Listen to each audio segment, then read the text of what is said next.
Hello, it's me, an average reader. Welcome back to my channel.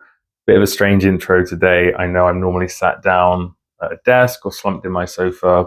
I wanted to do a video that's been requested a couple of times, which is a bookshelf tour. So I don't have like a mammoth bookshelf. I used to have a couple in our previous flat, then we moved. I've explained before that I had to put a lot of books in storage. So we had to make do with this TV unit, which has some shelves on it that we've then put books onto. So that at the moment is the extent of my bookshelf. With that being said, I can still do a tour. I wanted to do it all in one, but then I looked at it and realized that there are layers of books. So you've got 4 of these squares and then a row on each, but then behind each there are more books. I think it would be too long of a video to go through all of them, so I'll do it in 4 parts. I'm not going to waffle on too long. I will warn you, there's not really much order to them, beyond the fact that when I looked at them just now, I did realize I'm pretty sure this is sort of non-fiction, then this is fantasy, and then we just move into whoever knows what. I'm hoping that the movement isn't going to cause too much background noise. Sometimes I've noticed this microphone, if I move too much, you get the clothing brushing and all of that sound. So if that does happen, I'll try and edit it out to the best I can. But I'm no magician. I'm a beginner at this. So if it is a bit shaky, I apologize in advance for that. Those of you that are new here, I am an average reader. This channel is all about books, ebooks, booktubing, sort of just discussing books from the average person's point of view. I don't like to get too technical or use too much jargon. I like to keep it a pretty happy, safe space. So if you're going to comment, make sure they're nice, respectful. I was going to clear the shelves up before I started, but then I thought these little trinkets and things, like most people who have bookshelves, we tend to get anything sentimental. It goes next to the books. I think it's a subconscious thing. The books mean a lot to us, so the little trinkets go next to the books. So I will talk you through some of those as I go through. First things first, I need to move this glass because I will break it. And this video is being filmed, like a few of the ones I've been putting out recently, around my birthday. So it isn't strictly my birthday, but it's the hangover after, hence the birthday cards. I'm not ready to take them down yet. It's been too fun. So you have to just bear with me. I want to try and be quite shh with this. I still feel a bit out of my depth standing up. I feel a bit like Beyonce because I'm trying to remember I need to face the camera. I also need to turn to get the books. So if it becomes a video where my back's just facing the camera, then I'm sorry. For those eagle-eyed viewers who are K-pop fans, yes, this is a Stray Kids shirt. I am a stay. I did go see them in London and got this shirt from that concert. So I am modeling for the lads in Stray Kids. We just get started. The standout object on this shelf, which you've probably already noticed, is my Stitch, which was made custom by my cousin for me. Is always going to go back to that theme of hospital. So I had come out of hospital last year after 2 bowel operations, and she sent me this in the post. I've looked after it and kept it on my shelf, and one of a kind. As I go, I'm going to take things off because obviously I don't want to be maneuvering around things here. That makes the whole thing sort of impossible. Next is my Royal College of Nursing badge. You get sent these when you join the Royal College of Nursing and start studying in the UK to become a nurse. So for those of you that don't know, I was studying to be a mental health nurse. I finished my course a couple of weeks ago. I start my job in 2 weeks. I am anxious as hell. So technically I am a mental health nurse now, despite my own anxieties. A nice little candle, and it's one of those candles that's too nice to burn, as are a lot of the ones that I get gifted. I got this from my sister again. I came out of hospital. She made me a little goodie bag. Thought I'd broken it then. And it's gone straight on my bookshelf because it's too pretty to burn. This was also in the gift bag that my sister got me. I absolutely love turtles, and it is a tiny turtle. And it says, all day, every day, Teeny Turtle is always here. Whenever you need a little cheer, you're totally awesome. Very cute, very me. I love turtles. So it went on the bookshelf. The final little trinket is my little Jack Skellington fake cactus, which we got when we moved into our first flat. This was actually in the bathroom, and we had other ones, the Disney ones, but they've sort of worn away and got thrown away. But I couldn't part with Jack because he's one of my idols, so I had to keep it. And we're getting into spooky season, so it's very on brand. It's my favorite time of year. I love me some Jack Skellington. So I'm literally going to just start diving into these books. I am a bit anxious because I don't remember what's on this shelf. So it's always a bit exposing when you are going through it on camera because you can't, there's been no pre-planning. I've not checked what's behind here to make sure it's really cool books that make me look really intelligent and philosophical. It could be anything. Some of these I won't have even read. Some of these might even be my partner's. It's going to be like a TBR and a read list, and let's just enjoy the ride. So I'm just going to grab a book from the top. The first things first is an outlier. This probably just got chucked on there because I didn't know what else to do with it, and it is Fairy Tale by Stephen King. I don't have much good to say about this book, to be honest. I have tried to read this book about 3 or 4 times. I've tried it on e-readers. I tried it on my Kindle Paperwhite. I tried it on a Kindle Scribe. I tried it on my Kobo Libra Color. And then I thought, you know what, let me get the physical one because the cover's nice and maybe that'll spur me on. And every single time, I love the start of it. And I love all of the mysticism and the discussion about his dad who's an alcoholic. That's not a spoiler. But just the character does not work for me. I think his name's Charlie. And the way that it's written, no disrespect to Stephen King, he does not sound like a teenager in the 2000s. I think it's set 2011, 2012. So I'm 34. So I wasn't a teenager then, but I was in my early 20s and I did know some teenagers because my sister was a teenager, etc. And they just didn't talk the way that he talks in here. He says things like, oh, shocks and gee whiz. And it's just like, no, it's not connecting. And then it completely, for me, goes off the rails when he goes into like the magical land. And it's just, I don't know, it just didn't feel right. I almost wish he'd stayed out of the magical land and just had those references in the real world. That bit was really cool. So yeah, maybe one day I'll go back to it and think, actually, because every time I've tried to read it, I've got a bit further. So maybe it is that I just need to really force myself to stick with it. But for me, reading should not be a chore. It should be fun. It's my hobby. So if it becomes a chore, I just stop. So that's my DNF, and it's the only Stephen King DNF I have. Next is Calm by Fearne Cotton. I love Fearne Cotton. For those of you that don't know who Fearne Cotton is, she has sort of grown up with me. I think she's a little bit older than me. She started off as a TV presenter on lots of the kids' TV things when I was a kid. Like there was one called Digging It. And then she was on like pop star things, so like Top of the Pops, and she'd interview different artists and things. And then since then, she's gone on to sort of write about her issues of her own anxiety. She has quite severe anxiety. She had body dysmorphia issues. Written a series of books. I've got Calm here. I've not read this one yet. I only recently got this. But she also has a podcast called Happy Place, which I would recommend. It comes out every Monday. She interviews different people. They discuss mental health with a lot of detail. It's just really, really good. I think what she's doing is amazing. As a mental health nurse, mental health is very important to me. And people that discuss it openly are the people that I like to follow and see what they're doing. So yeah, definitely check her out. Holding the Man by Timothy Conigrave. I had to order this from Australia because you can't get it in the UK. Not that I could find anyway. It was like hundreds of pounds. So I ordered this from Australia probably about 10 years ago. It's one of my favorite books of all time. It's a true story written by Timothy Conigrave. It's like a diary entry almost about living through the 70s and the 80s as a gay man. And it sort of follows him and his partner / best friend. And it just follows their lives and living through the 70s and the 80s and then the AIDS crisis. And this book is absolutely incredible. If you're interested in sort of LGBT history, then I would recommend it a million times over. I've read this in 2 sittings, which is rare for me. I'm quite a slow reader. I remember sitting in my mum's garden in the sun, reading this and just sobbing, which I'd never cried reading a book before. So I don't know why I'm smiling, because this book, I look at the name, my heart is heavy. I love this book and I recommend it to everyone. I'm thinking the good thing about doing this is that when I put these books back, I'm going to make sure there's more of an order. So I'd like to thank you, Booktube, for forcing me to reorder this shelf, and I'll do that with each of them.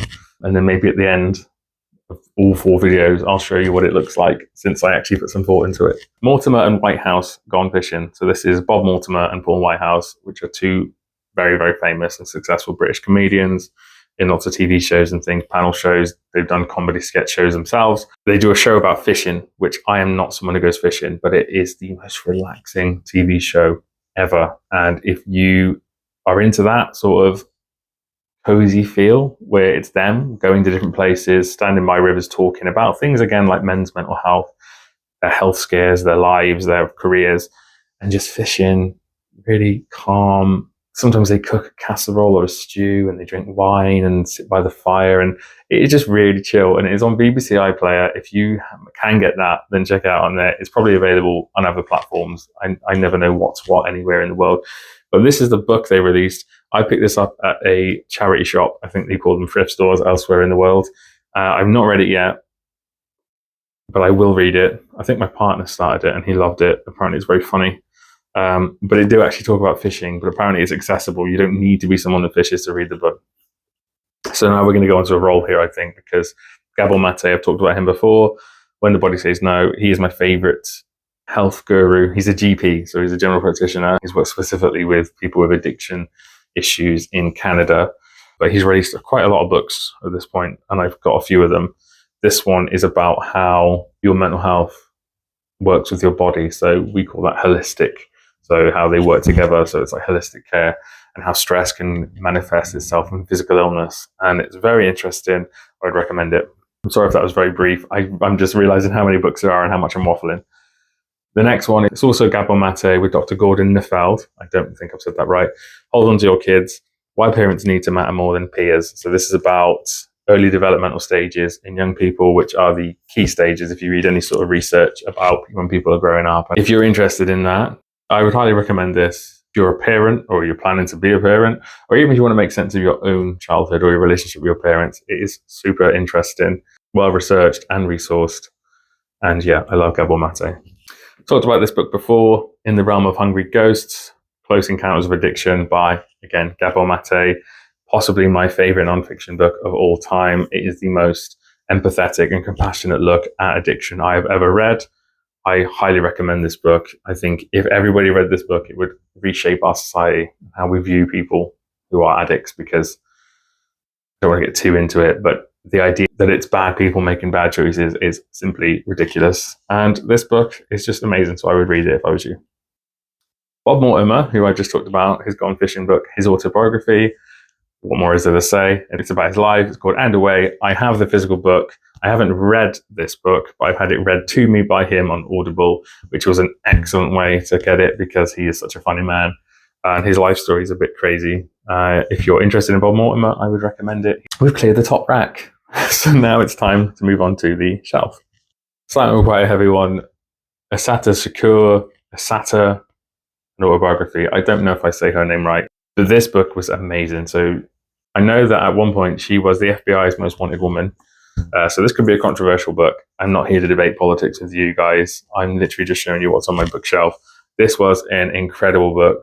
I've read it twice and I've recommended it to lots of friends and family. So obviously very, very horrific depictions of racism and how things were in the 70s. There's lots of political talk and discourse, and some of the language is a bit inflammatory. And there's scenes of like violence where they've got like pregnant women being kicked in the stomach, etc. It is really complex and almost unbelievable at times, but it is absolutely amazing. And if you are interested in, you know, like racial issues and all of those things, I guess American history, because that's where a lot of this is set, then I would definitely read this book. Also, side note is that she is Tupac Shakur's, the rapper Tupac, godmother, which is wild. But yeah, very good book. Next, we've got Sapiens by Yuval Noah Harari. Some of these names, I am so sorry if I'm butchering them. It's never intentional, and it isn't ignorance. It's just, I'm very crap at reading these names out. Yeah, it's a brief history of humankind. I really enjoyed this. I know the reviews were mixed when it came out, and if you look at Goodreads reviews, they're also quite mixed. But I really enjoyed it. It was an interesting take on history, the history of humans, and it was quite an engaging read. I was worried it would be really heavy and boring, but I flew through it. I actually was reading it again. As you can see, the bookmark is here. At some point, I stopped reading it again, though, because something better must have come along. The sequel to Sapiens by the same author, 21 Lessons for the 21st Century. I haven't read this one. It was recommended to me by a friend. It is one I want to go back to. I'm really slow with nonfiction books, so I'm always racing through fiction, and there's always a nonfiction one on the go, but it's literally like 6 months work for me to get through one, unless it's about normally addiction. With addiction books, I just fly through because it's an area I'm very passionate about. It interests me. That's the career I want to go into with my mental health nursing. So yeah, I've struggled a bit to get to this one. This is The Psychopath Test by Jon Ronson, A Journey Through the Madness Industry. This book, I can confidently say, is the book that changed my life when it comes to career choices. So I was a final year student studying music in 2014. I was doing my dissertation sporadically, and I brought this book at a shop. I think it was about £5. I just liked the cover, to be honest. I was in a bit of I hadn't read really for a long time, but I went out and got this book, and I read it so quickly and was just so interested in psychology and the idea of psychopaths and the hair checklist, the idea that you can test for those traits. The way that it was delivered, so like it's interviews with diagnosed psychopaths. So yeah, it was just so interesting to me that I started to think, is there a way that I can go into a career in mental health? Now, even though I'm sort of was on the way to going into music, and I used to make music, and I have some music on TV shows and things, and had some on radio. I'm not going to go into that, but that's the way I was heading. And this changed my life. I completely refocused on mental health. I tried to go back to uni that year to study mental health nursing and was rejected. Took that quite hard. Then had a few health issues along the way and got a job as a healthcare assistant. Then as an ambulance call dispatcher. Then I worked for local authority with older people, helping to rehouse them and support them. And then ended up at university, and now I'm a mental health nurse. So it was a very strange, windy road. And if you are someone out there that is looking to change your career and is thinking, can I do that? Is it too late or anything like that?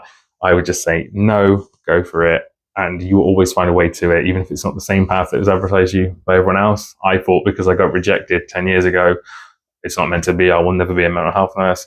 And here I am, despite everything. The illnesses, the surgeries, bereavements, I still got there in the end. So you can do it. Another psychology/mental health book, The Body Keeps the Score, Mind, Brain, and Body in the Transformation of Trauma. Another amazing one is by Bessel van der Kolk. I probably butchered that as well. Really amazing book that centers on holistic care and how our minds affect the body and vice versa. There's a lot of research talking to sort of Vietnam veterans, lots of veterans really, people who've seen horrific things. There's sort of transcripts from psychology sessions, interviews of people who are facing palliative care. Really good book. I would recommend it. It's not an easy read. In terms of how mental health books go, it's not a light introduction to the topic. So I would, if you're not feeling the greatest, I probably wouldn't start with this. Next, we've got another Fearne Cotton book. Ironically, I was just talking about not a very light read and not a great early entry point. I would say that this book, Happy by Fearne Cotton, is a really good entry point if you are looking into learning more about mental health and for tips on how to deal with your own mental health or support other people who are having mental health issues. This is such a nice, it's like a hug in a book form. And there's little tasks in there. It's called Happy, finding joy in every day and letting go of perfect. There's little tasks and things you can do, journaling, mind mapping, gratitude lists and things like that. And also she shares a lot of her own story and struggles with her anxiety, depression and eating disorders. So there are some trigger warnings there, but it is very, very good. And I would recommend it as a starting point if you want to get into that pocket of looking after your mental health or other people's mental health. We have another mental health book. This is one of my favorites. I don't think it's that widely known either. So I would really recommend this. It's written by Neufeld, who is Filer? He's a mental health nurse like myself in the UK. And it's called This Book Will Change Your Mind About Mental Health. And it is so good. It's different case studies each chapter. So it's a different patient, different diagnosis. I think all of them have schizophrenia. Was really good at smashing down the walls of my own prejudgment about what it actually is to have schizophrenia, to live with schizophrenia, to have a loved one with schizophrenia. I do have friends who have schizophrenia, and it really helped me to understand what life must be like for them and how I can best adapt my attitude to support them. This was recommended to me in my first week of university by one of our lecturers who actually knows the author. And I'm really grateful he did recommend it because I've read it and then listened to it on Audible. And I also recommend it to other people. So I know my mum has read this twice. There is some medical jargon, but whenever he uses that, there'll be a little star with a definition. So it's actually really good for learning the meaning of the words that are used a lot with clinicians and in the profession. So if you are a patient or you have a family member who is a patient and you used to go into MDT meetings and things where they're discussing your treatment and using words that you're like, I don't really know what that means, which they shouldn't be, but they do. This is really good for learning some about terminology. This one is, I mean, it's quite a famous book. You probably know what it is just from me even holding it up, but it's A Promised Land by Barack Obama. Again, I'm not here to talk politics. I've not read this book. I got it for my partner for his birthday, I think. He's read it. He loved it. The reason I haven't read it isn't anything to do with a severe dislike of Barack Obama. It's just massive. And there's so many other books I'd rather read. No disrespect to Barack Obama, but I'm a fiction guy. And as I said, I like to read about psychology, mental health, and addiction. And for some reason, I don't think this is going to really delve too much into addiction. So there is some order here, because in relation to that book, we have Becoming by Michelle Obama, which I did read, and she does talk about mental health and the struggles of specific individuals with quite a lot of detail. And I did really enjoy this book, and I've also watched the accompanying documentary on Netflix, and I would recommend it. Yes, very much enjoyed it. Finally, on this leg of the bookshelf tour, we have got Adam Kay's Undoctored. So if you don't know who Adam Kay is, he is a British doctor who left medicine to be a comedian, and he's now a successful comedian and writer, and he writes for TV and things like that. He did his first book, This Is Going to Hurt, which was sort of like diary entries of what it was like when he's trained to be a doctor. If you haven't read that, I would highly recommend it. It's quite funny, it's sad, it's really fast, so like they're short entries so you can read it quickly. I read that when I was working at a forensic mental health unit, so like a prison. And it used to make me laugh on the way to work. And then I'd be in a really good space when I got there, because it was quite challenging work. It's hard to be up all the time in a prison setting. So that helped me to go there and give my best. This is the sequel to that book, so it's sort of more stories, but it's more focused about what his life's been like since he left medicine and what's happened since, which is why it's called Undoctored. I was lucky enough to go to a launch event for this book. So this is actually a signed copy, which was pretty cool. I've not actually read it yet, but I will read it. I know I will. I might listen to it on Audible. I feel like I get on better with any sort of memoir on Audible. There's a lot of them I've listened to on there. I might do a video about the autobiographies that I own and have also listened to on Audible in the future, because there are a few that spring to mind as soon as I said that. Yeah, Adam Kay Undoctored, the story of a medic who ran out of patience. That's funny. Patience, but it's not patience, it's patience. Get it? As I'm looking at this last bit, I can actually see that up to here, so these are not mine, they are my partner's. So I don't think I'm going to cover them, because there is no point. I've never read them. I'm probably never going to read them. So sorry if that disappoints anyone. I think this is already a pretty long video though, so some of you are pretty like, oh thank God, he's not going to go all the way to the back. Next is The Bedside Book of Psychology. Very good book. We actually used to have this on the bedside table, then we moved, and now it's in here. So it's not doing its job really. There's no author on the front, so I'm assuming it's a collection of authors, but it just simplifies quite complex psychological jargon. It's very good. We have a fiction book, which I wasn't expecting, but I think I'm going to sneeze. There's a lot of dust coming out of here. This is The Farm by Tom Rob Smith. It looks like someone spilled the drink on it, which is bothering me. But anyway, this is a really good book. It's a bit of a thriller. I don't remember the story. I just remember that he's on a farm. He's trying to find out things about his family and his life, and there's lots of twists and turns. The guy that wrote this is quite famous now. He's written a lot of thrillers, including, I think, the one that became a film with Tom Hardy in. Child 44? No. Maybe. I don't know. But I remember liking that series, apart from the last one, which a lot of people don't like the last one. But this is a good book, The Farm by Tom Rob Smith. Okay, here we go. Daniel believed his parents were enjoying a peaceful retirement on a remote farm in Sweden, the country of his mother's birth. With a single phone call, everything changes. Daniel's immediately caught up between his parents, whom to believe, whom to trust. He becomes his mother's unwilling judge and jury. Presented with a horrific crime, a conspiracy that implicates his own father, Daniel must examine the evidence and decide for himself who's telling the truth. There we go. The Farm, Tom Rob Smith. Another fiction book which I loved by Dawn French, called Because of You. I read this, but I don't remember much about it, but I remember I did love it. I know it is about adoption. And the moment we have to tell your child they were adopted, well, not that you have to do that, obviously everybody's different, but that's what the book is about. I think, from what I remember, the mother of the adopted child make contact, and it sort of complicates everything as it would. And the story goes from there, really. And it was very poignant because Dawn French is a mother who adopted her children. So I think she was writing from a place of her experiences, compassion in there, and empathy, and real life experience, really, from her part. I would recommend it. I like this cover. I don't know why this is hidden. It should be up front. So maybe that's when I reorganize. This will make an appearance closer to the front. It's got a non-fiction / sort of fiction, because I remember the reviews of this are that there were some liberties taken. So this is Patricia Cornwall, Portrait of a Killer, Jack the Ripper, Case Closed. So Patricia Cornwall, for those of you that don't know, very, very famous crime writer, lots of crime thrillers. There's a lot of forensic research. So she's like an expert on forensic practices. Reopened the Jack the Ripper case and wrote a book about it. I've not read this yet, so I can't say too much about it. I was put off by the reviews, which I hate when that happens, because it could be something that I love, but it's when I read the reviews and a lot of them are saying no, it's not a load of nonsense, that I was like, oh, I don't really want to commit to reading it because it's quite thick. But if you have read it and it's amazing, let me know. Maybe you'll change my mind. This is Behave by Robert Sapolsky, The Biology of Humans at Our Best and Worst. I've not read this. It is one I want to read. It is very dusty. How is this so dusty? Yeah. This, another psychology book, is again about the holistic nature of mental health and physical health and how that affects our behavior. And is behavior in our DNA, or is it something that is predetermined, or is it something that changes over time? Bit of a beast. I've been not reading it yet. It's probably one that I will try and get an Audible, because I've just been reminded how much I did want to read this book, but it was hidden, so I forgot I owned it. Coming on to our last two now. Very simple. Becoming Beyonce. I've not read this book. I need to look at some reviews for it before I commit to it, really. I forgot I even owned it. I love Beyonce. I've said before, I am absolute beehive.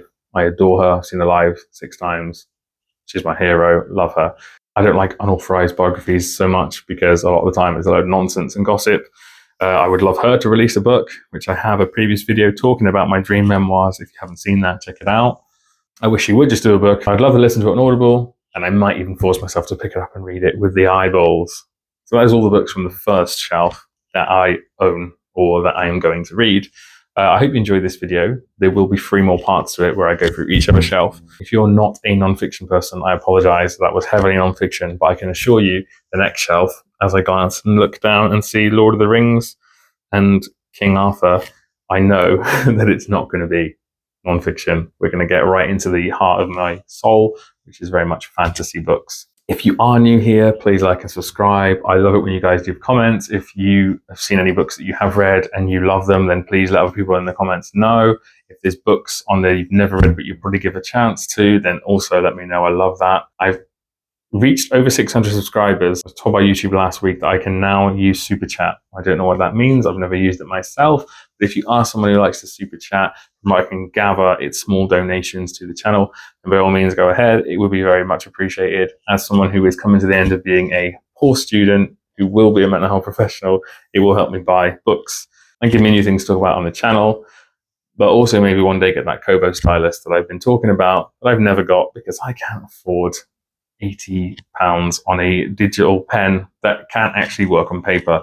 Thank you all for watching and all the support. It is so appreciated. And please look out for a part 2 of this video. Until then, I will see you guys later.